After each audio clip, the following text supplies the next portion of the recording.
All those people who are out in the streets right now protesting Israel, or protesting Hamas, we're supporting Hamas, supporting Palestine, supporting Israel. Get bloody real. We are potentially a week or so away from a nuclear war with Russia because France, the morons in France, starting with its President Macron, want a war with Russia. Joe Biden is so demented, he's so out of it, he doesn't know what he's doing. So you've got people like the Secretary of State, Antony Blinken, who is a over-promoted public affairs officer, who's now running the State Department and running foreign policy. This guy's talking about sending troops to Ukraine to fight Russia. It's finally dawned on these people that not only is Ukraine losing, it's going to be a devastating loss. They've known that for quite some time, but it's what has really dawned on them is that the public is finally starting to wake up to this fact. It's unavoidable now. Ukraine is on the verge of complete collapse. And they are actually telling us, stop sending the weapons because you're killing us. The longer you keep this war going, the more our graveyards fill up with the bodies of not just young men anymore, but young women and middle-aged men who are fighting this war. It's time to stop the war. But as Ukraine becomes closer and closer to defeat, NATO says, what are we going to do? We're going to have to intervene in a more direct way. And that means boots on the ground, as they like to say. And that means direct military ground forces. All this nonsense you hear in the West, Russia's suffering 1,000 dead. The number of Russian losses right now on the battlefield are the lowest they've been since the war started. That's how unbalanced this is right now. Russia is dominating the front line. They are devastating the Ukrainians. It was 800 Ukrainian dead a week ago. It was 1,000 earlier. It's up to 1,500 dead. They're just being slaughtered. They're being annihilated, and there's nothing to replace them. So they are literally collapsing. NATO's in a panic. Macron's talking about sending troops. Poland's talking about sending troops. And Russia's saying, I don't know how many times we have to tell you, if NATO troops show up on Ukrainian soil, we're going to nuke you. We're going to nuke you.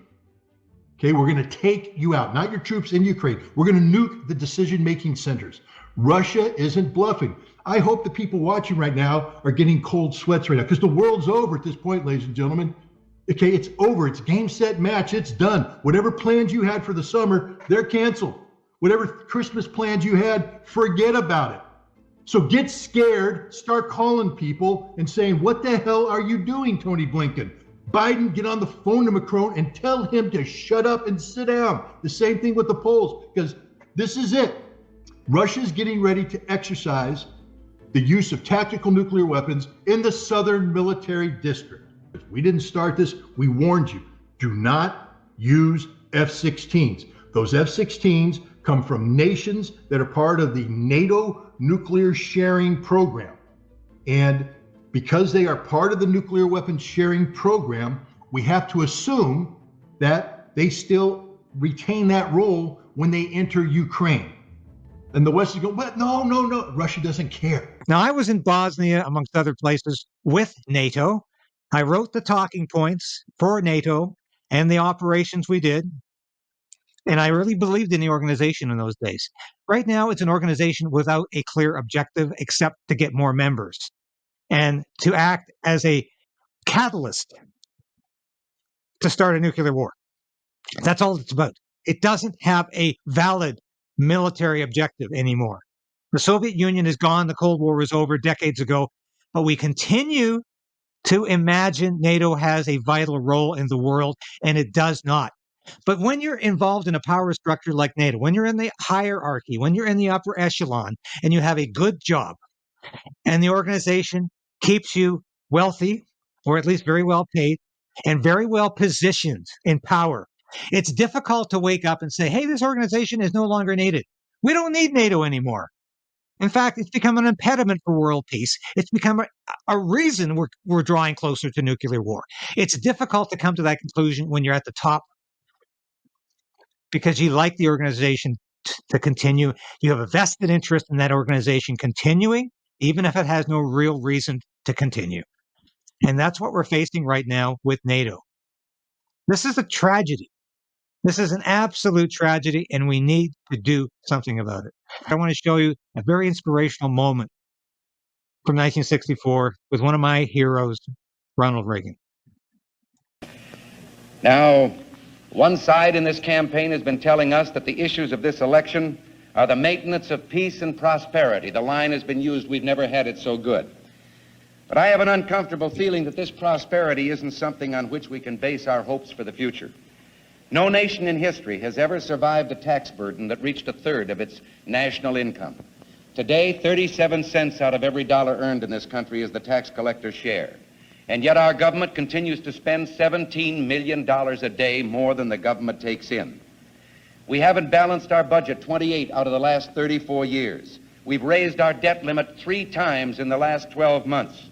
And now our national debt is 1.5 times bigger than all the combined debts of all the nations of the world. We have $15 billion in gold in our treasury. We don't own an ounce. Foreign dollar claims are $27.3 billion. And we've just had announced that the dollar of 1939 will now purchase 45 cents in its total value.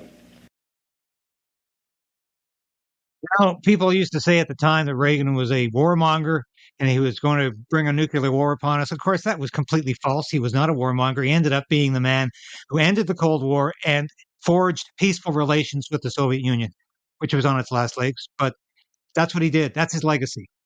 We were nowhere near a nuclear war in the 80s. There were lots of people out in the streets demonstrating and protesting about it. Where are they today?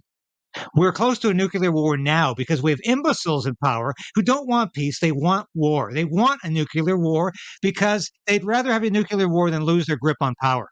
You know this is the globalist agenda, but that doesn't mean we can't fight back. So don't worry about the war in the Middle East.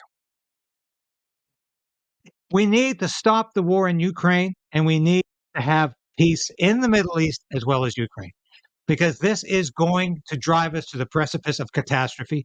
In fact, we're already at the precipice of catastrophe. We could very well fall over the edge any week now. Thank you for watching this episode of Stand on Guard and being a part of the KRAYDEN'S Right channel. If you've watched this episode to this point, you've watched it all. And that's really important for a small station like this. We always say subscribe, hit the bell, be a part of the KRAYDEN resistance. Resolve to resist. That's what we're doing.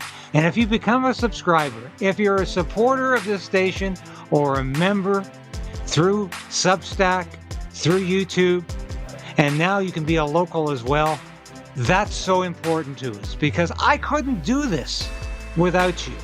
I made a decision to become an independent journalist about a year ago because I wanted to bring all of my experience in the military, in journalism, to you.